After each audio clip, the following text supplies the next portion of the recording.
have received your pledge cards, either here at church or in the mail with a copy of our budget for the next year.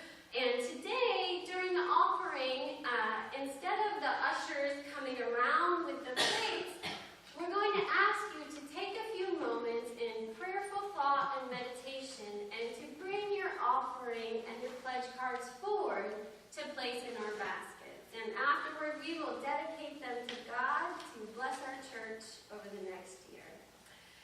So now we've been talking about money over the past couple of weeks through our Earn, Save, Give worship series. But today I want to pull back a moment, right? So we kind of went the opposite way. We went right in for the money, and now I want to pull back a little bit. And I want to talk about stewardship as a whole.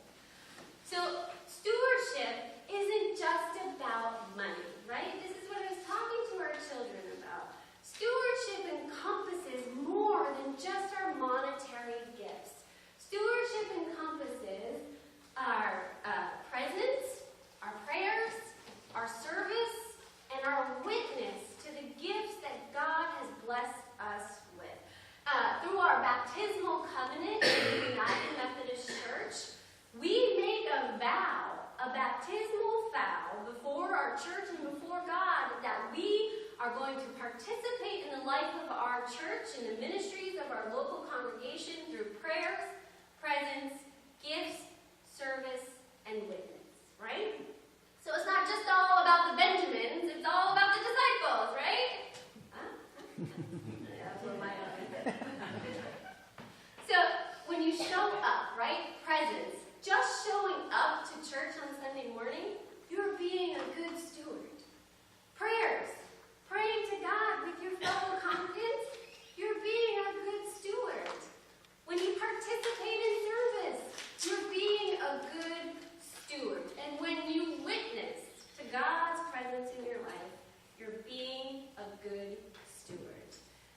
As God's stewards of those gifts, we have a responsibility, and that's what we've been talking about. One, our responsibility is to earn or receive those gifts with joyful thanksgiving.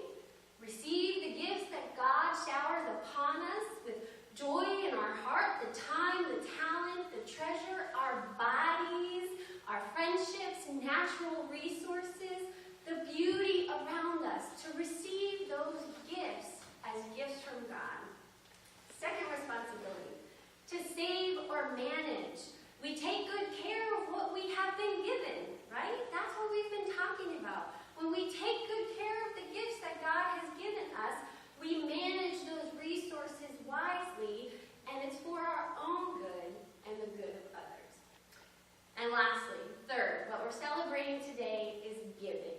We're in a season of giving, Thanksgiving, Christmas, giving, giving, giving. When we give out of our gratitude for the gifts that we have received so abundantly, we want to share it, right? When we recognize that God has given us these beautiful gifts, we want to share it with the world.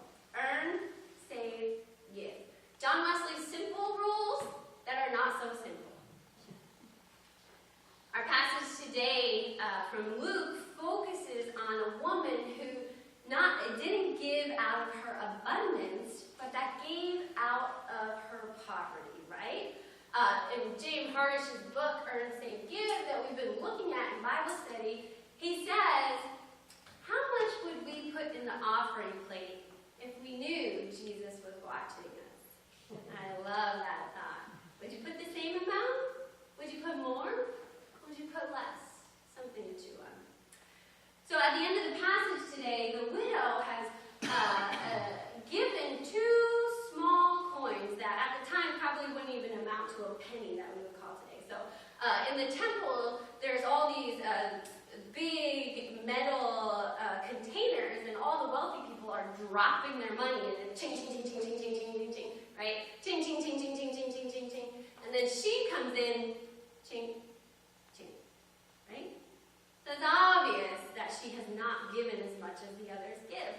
But Jesus says, some people today contributed out of their wealth and abundance, but she has given more because she contributed out of her poverty.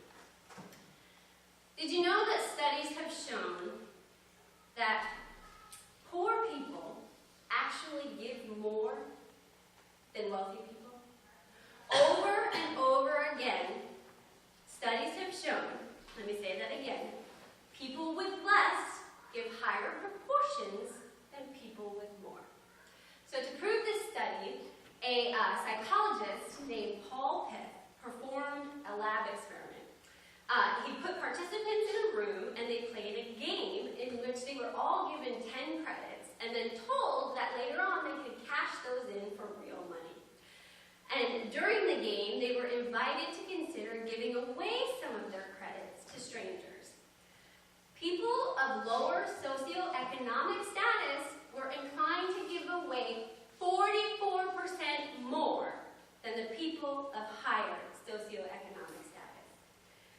When he did an interview with NPR about this study he did, Piff explains that the main variable, and I quote, "The main variable that we find that consistently explains this differential pattern of lower socioeconomic status folks giving away more than the upper class is feelings of sensitivity, care, and essentially it comes out to the emotion that we call compassion." Compassion. The giving that the widow gave that day wasn't about how it was going to affect the treasury of the temple. She wasn't going to make a huge difference in the treasury. It made a difference in her, the life of the giver. It wasn't about affecting the temple. It was about how it affected her. That's what Jesus is proclaiming. Joyful giving. We hear that term a lot, right? Be a cheerful giver. Joyful giving. And I want to just right now take a moment to share some stories that I've witnessed in the past 5 months. So I came here in July. I've only been here about 5 months. But I've seen extravagant examples of joyful giving right here in our church. A couple months ago, there was a woman who was calling the church. She actually called numerous times, and her electricity was about to be shut off, and she could not pay to get it. They told her she had to pay at least $400 to not get it shut off, and then an extra amount to bring it up to date. This woman was calling, and unfortunately here at the church, we have a discretionary fund, but it's designated for members only, so we can't just write checks to people who are in need outside of the congregation. We're working on changing that, so don't worry. But we couldn't just give this woman the money that she needed. So one of our members caught wind of this through different channels, and the member said to me, "I want to anonymously give this woman that money." And I said, "Well, are you sure? It's a lot of money." She said, "I don't want anybody to know about it." Don't worry, I asked her if I could share this story. She said, "I don't want anybody to know, but I feel God is calling me in this moment to help this woman." And so through a couple of different ways, we made it happen that this member was able to help this woman. And this woman was so thankful.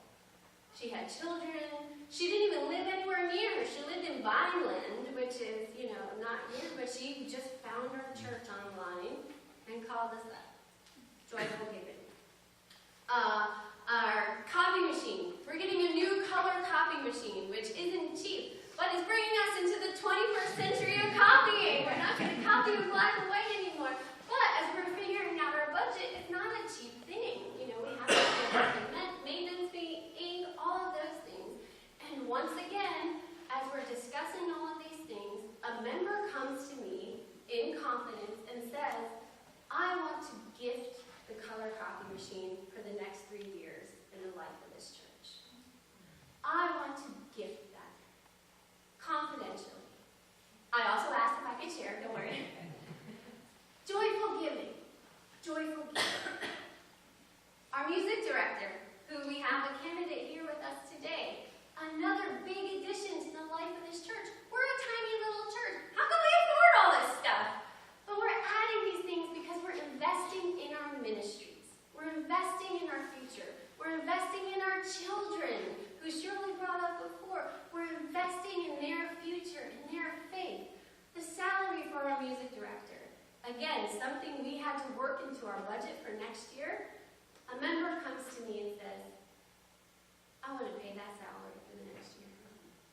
A salary for a new position in our church. That is joyful giving. But then we have other things, not concerned with money. We have members who show up, who work all week long, a tough job, who hit the pavement, grinding it out, who then on their days off, on the weekends, where do they spend it?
Like the widow, many people in the Bible and throughout history have had lives full of struggle, have had lives full of suffering and pain. Us right here today, we heard a few minutes ago, we're all struggling. We've all had those moments. But like people in the Bible, through tough times, through unfailing faith, we discover how to experience an abundant life. You see, this is where we find abundance from scarcity. It's not in our wealth or our possessions. It's not in the offering plate each Sunday morning. It's in our giving. In our giving of our prayers, presence, gifts, service, witness. As God's love and grace pours down and fills us abundantly, we are forced by compassion to share that abundance with the world, in whatever form it presents itself. I want to end today with Jesus' own words on abundance from the book of John, chapter 10. Very truly I tell you, I am the gate for the sheep. All who have come before me are thieves and robbers, but the sheep have not listened to them. I am the gate. Whoever enters through me will be saved. They will come in and go out and find green pastures. The thief only comes to kill and destroy. I have come so that they may have life and have it abundantly. There's only one way to a truly abundant life. Are you on the right path today, or are you still searching? God's love and God's grace and compassion are here, right here, waiting for you. Ready to transform you from scarcity to abundance. Will you